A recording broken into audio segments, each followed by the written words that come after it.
conhecimento através da razão, do, do empírico, isso estava em voga. Então, havia, como eu disse para vocês, uma crítica muito exacerbada no cristianismo, sobretudo nas bases do cristianismo. Então, e aí eu me lembro muito, por exemplo, fazendo uma comparação da patrística. Quando os pais da igreja eles começam a desenvolver a teologia cristã, eles acabam desenvolvendo boa parte delas em resposta às heresias e aos filósofos pagãos né, que arguíam, que debatiam, que atacavam. E aí tem a ideia apologética, né, da defesa. E qual era a instrumentalidade da patrística? Era exatamente a filosofia grega. Então, os pais da igreja se utilizavam da filosofia grega para rebater os filósofos gregos, os filósofos, né, de matriz grega. Schleiermacher, ele vai, e vocês vão perceber isso, os pensadores desse momento, século XVIII, XIX, eles vão buscar na intelectualidade, no conhecimento científico, fazer uma reinterpretação dos conceitos bíblicos. Tá? Então, o que Schleiermacher vai intuir? Ele vai dizer o seguinte, que para ele a intuição e os sentimentos, que é o Gefühl, não são emoções apenas, ok, pessoal? O Gefühl é Gefuhl, do alemão, que é Gefühl. Gefühl significa consciência do divino. Para ele, a religião ela está baseada nesse aspecto, nesse sentimento, nessa intuição. A religião, portanto, é um sentimento de dependência do absoluto, dependência de Deus, dependência do divino. Nós somos finitos e nós fazemos parte do infinito. E nesse processo, o que fica patente é a dependência absoluta do divino. Então, ele buscou mostrar a teologia cristã vinculada a um sentimento de dependência de Deus, pautado numa dialética, né, do pecado e graça. Olha que interessante. A dialética é isso, né? Você pegar dois aspectos contraditórios, ou opostos, ou antitéticos, e trabalhar em cima deles para fazer uma síntese. Então, o Schleiermacher ele trabalha muito essa ideia do místico, da experiência, da consciência, do divino, pautado sobretudo na própria matriz dele pietista, né? Então Schleiermacher é a mola propulsora, né, que inicia esse processo. Além de Schleiermacher, a gente tem um outro teólogo e pensador protestante muito interessante, que é o Albrecht Ritschl. O Ritschl ele difere do Schleiermacher, porque o Schleiermacher ele trabalha essa ideia do misticismo, da experiência, e o Ritschl ele vai trabalhar um pouco mais o aspecto kantiano. Lembra que eu falei de Kant lá na frente, a questão da ética, da moral? O Ritschl ele vai trabalhar a ideia da religião como sendo um esforço e um processo moral para a implementação do reino. Ou seja, o reino ele perpassa por um aspecto de moralidade, de ética e de um esforço pessoal. Repara que ele trabalha aquela questão muito kantiana, ele bebe da fonte kantiana, por isso que eu falei para vocês desse filósofo, porque Kant divide a ideia do fenomenal, lembram? O aspecto fenomenal, o aspecto do conhecimento que eu posso ver, calcular, estabelecer uma lei, e o outro que é o nominal que eu não consigo entender. Então, o Ritschl ele vai trabalhar essa ideia entendendo a religião da metafísica kantiana a partir do aspecto fenomenológico. O que eu quero dizer com isso? Deixa eu melhorar isso. Ele vai fazer um agnosticismo teológico. Ou seja, ele vai dizer o seguinte, a partir de Kant, aquilo que eu consigo entender pela fenomenologia, pelo aquilo que eu consigo ver, entender, ter um aspecto intelectualizado, isso é cristianismo, isso é válido. Tudo que perpassa, tudo aquilo que vai para o aspecto nominal, para o aspecto sobrenatural, para o aspecto metafísico, eu não consigo entender. Por isso ele se considera um agnóstico teológico, ou seja, não adianta eu querer explicar Deus pelos atributos ou pelo aspecto racional. Não dá para explicar Deus por aí. Tá, e como é que eu posso, então, ter conhecimento de Deus? Ele diz o seguinte, o Ritchell, pela própria necessidade do homem de Deus, né? A necessidade, o anseio que o homem tem de Deus, e isso faz com que o homem clarifique a existência desse Deus. Então, o conhecimento ele está fora do domínio racional e empírico. Olha que interessante. Então, ele separa literalmente fé e razão.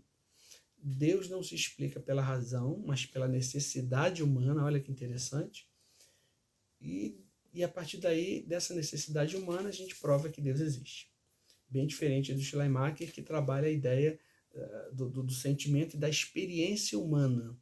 Para o Schleiermacher, a experiência humana resolve a questão da religião, não mais o dogma cristão. Repara isso.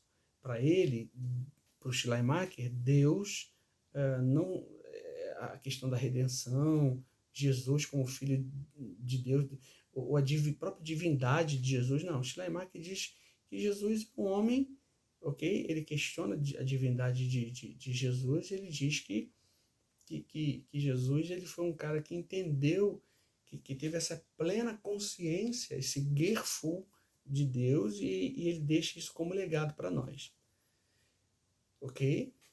Então, caminhando ainda, para a gente poder já ir para a conclusão, ainda dentro desse liberalismo teológico iniciado ali por Schleiermacher, a gente tem um outro personagem bem interessante, que é o Adolf von Harnack. Diferentemente do Ritchell, o Harnack ele vai trabalhar a ideia do... como é que eu vou explicar? Ele vai trabalhar a ideia de que o seguinte, de que o evangelho ele foi corrompido ou ele foi encoberto por uma série de filosofias, uma série de pensamentos dos discípulos. Ele dizia que nós temos um evangelho muito mais sobre Jesus do que de Jesus. Ele representa, então, o ápice dessa teologia liberal, que ele diz o seguinte, que essa pureza, né, do evangelho, ela foi corrompida, e essa corrupção ela se acentuou a partir do momento que se tirou, né, a ideia o cristianismo ele saiu do perímetro judaico e deu entrada então no mundo helenístico, no mundo helênico, né? A filosofia helênica grega distorceu então o evangelho de Cristo. Então, qual era o papel do teólogo para o Harnack? O Harnack dizia o seguinte, o teólogo ele deve remover os sedimentos do helenismo que estão no cristianismo. O evangelho não tem uma relação direta com o filho, mas com o pai. Olha que interessante. Então, o evangelho está cheio de modificações feitas pelos discípulos, em especial Paulo. Paulo, exatamente, que pregou os gentios, né? O que a gente percebe, pessoal, sobretudo no liberalismo, só para a gente já caminhar para a conclusão aqui, que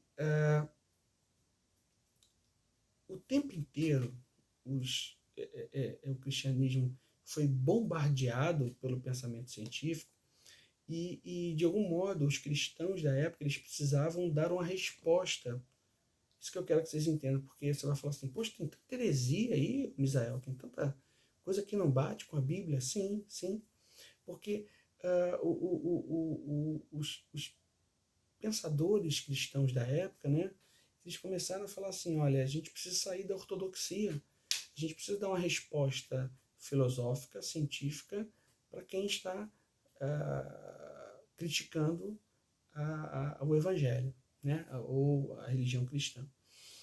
Então, por fim, gente, para a gente terminar esse nosso bate-papo aqui, bem legal, para mim foi muito bacana bater esse papo com vocês. Só para a gente concluir, eu quero que vocês guardem assim, uma frase bem interessante, ou na verdade é uma pergunta, que eu penso que ela sintetiza essa ideia, essa relação entre o iluminismo e o protestantismo.